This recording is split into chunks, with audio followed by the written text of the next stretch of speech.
कधीच नाही चुकणार तुमचे फेवरेट टीव्ही शोज झी5 सोबत, तेही एकदम फ्री। हे बघा, बिझनेस म्हटलं की काहीही होऊ शकतं ना। आणि उद्या आकाश सरांच्या बिझनेसमध्ये खरंच काही कमी जास्त झालं असतं तर अल्टिमेटली मलाच त्याचा गिल्ट आला असता ना। कारण की मी आहे त्यांच्या बरोबर सतत, मी त्यांचा पार्टनर झालो आणि वहिनींचा तर अविश्वास आहेच। मग काय करणार तुम्ही? आणि मला तरी आकाश सर आणि वहिनींमध्ये कुठल्याही प्रकारचे तंटे नकोय। त्यांचं हे नातं माझ्यामुळे किंवा कुठल्याही कारणामुळे खराब व्हायला मला नको होतं।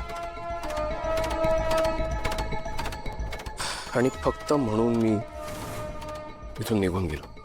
पण तुमचंही बरोबर आहे आई, जास्त दिवस नाही राहू शकलो मी तुम्हा सगळ्यांशिवाय। त्यामुळे परत आलो तुमच्याकडे। बस तेच महत्वाचं। अरे आमच्या फॅमिलीसाठी देवदूत आहेस तू। अहो नाही, असं काही बोलू नका प्लीज। आता मुलगा असणार आहे, कोणी काही म्हणू देत, आता तुला इथून कुठेही जायची गरज नाही। हा खरे आहे।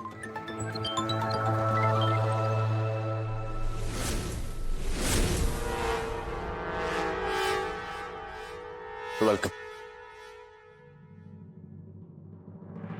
पण अजून एक महत्वाची गोष्ट होती जी मला तुम्हाला सांगायची। ती म्हणजे मी परत आलोय ते फक्त तुमच्यासाठी नाही। मग आई, माझा एक भूतकाळ आहे जो मी आजपर्यंत कधी कोणालाच सांगितलं नाही। कुठला भूतकाळ? नाही आई, मला भीती वाटते की जर मी माझ्याबद्दलचं खरं तुम्हाला सांगितलं तर कदाचित तुमचा माझ्याकडे बघण्याचा दृष्टिकोन बदलेल। असं काही होणार नाही रे बाळा, तू अगदी मोकळ्या मनाने सांग। लकी, आम्ही तुझीच माणसं आहोत। आकाश सर, आई, बाबा, खरं हे आहे की माझं पूर्वी लग्न झालं होतं। What?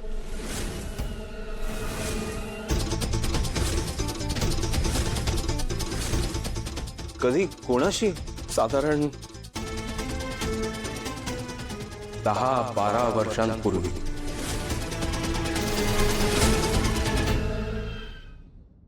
खूप प्रेम होतं माझं तिच्यावर, खूप जीव लावायचो मी तिला। पण तिने खूप छळ मांडला माझं जगणं नकोसं करून टाकलं होतं तिने। लग्न झाल्या सतत आपलं पैसा पैसा पैसा एवढाच विचार करायची। आई ग, पण माझं प्रेम होतं ना, खरं प्रेम होतं, त्यामुळे मी खूप पैसा पुरवला, खूप काय आयुष्यभर जे तिला हवं असेल ते सगळं पुरवत गेलो। आंधळ प्रेम, जीव होता माझा।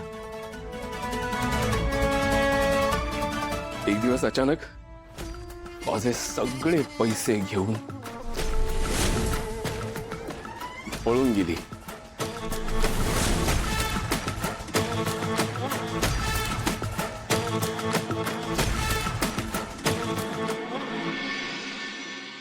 नाही, मला पैशांचं वाईट वाटत नाहीये, ठीक आहे।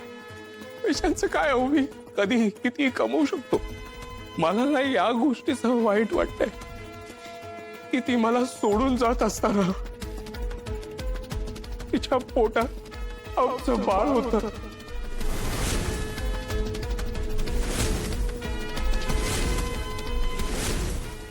ती प्रेग्नेंट होती आई।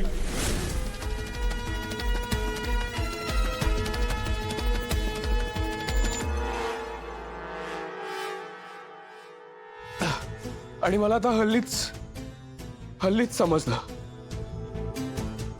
की मला एक गोड छोटा मुलगा आहे।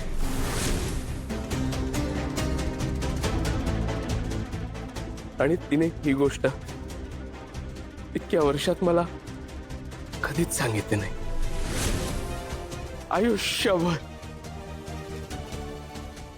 आयुष्यभर मला माझ्या मुलापासून, माझ्या रक्तापासून लांब ठेवलं त्या बाईने.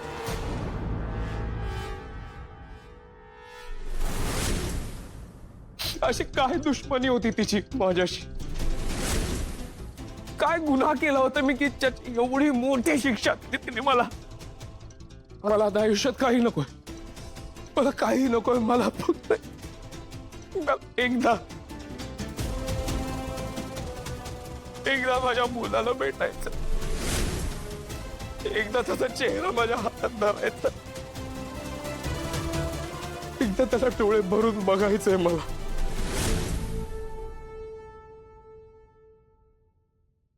त्याला एकदा मिठी मारायची, त्याच्यावर खूप प्रेम करायचंय, माझ्या मुलाला मला मोठं करायचंय. किती भोगावं लागलं रे तुला, ते तुझी कसलीही चूक नसताना. हे बघ, तू आता डोळ्यातनं पाणी काढायचं नाही त्यावरून, अजिबात नाही.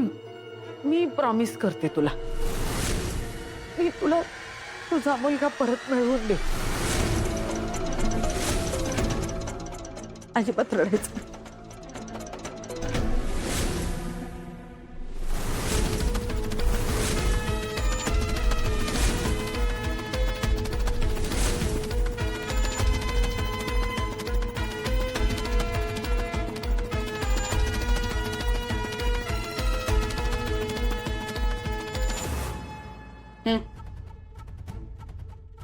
लगेच कामाला लागायचं.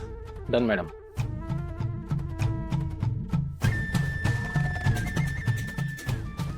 चला आता ठाकूरांच्या घरी पुढचा बॉम्ब फोडण्याची वेळ आली.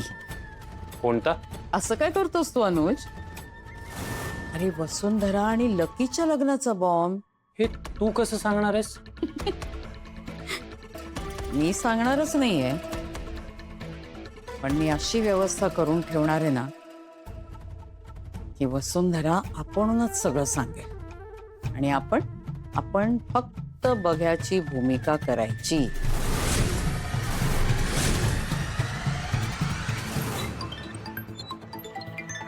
काय हो, काय झालं? अशा फेऱ्या का मारताय? का फोन नसल्याची सवय नाहीये ना मला, काय करू ना काही कळत नाहीये. आई, बाबा, वसू, वसू काय झालं? ते अगं बोल ना, काय झालं? आई, बाबा, शार्दूल परत आलाय घरी. झी 5 ॲप डाउनलोड करा आणि पहा सर्व एपिसोड्स एकदम फ्री.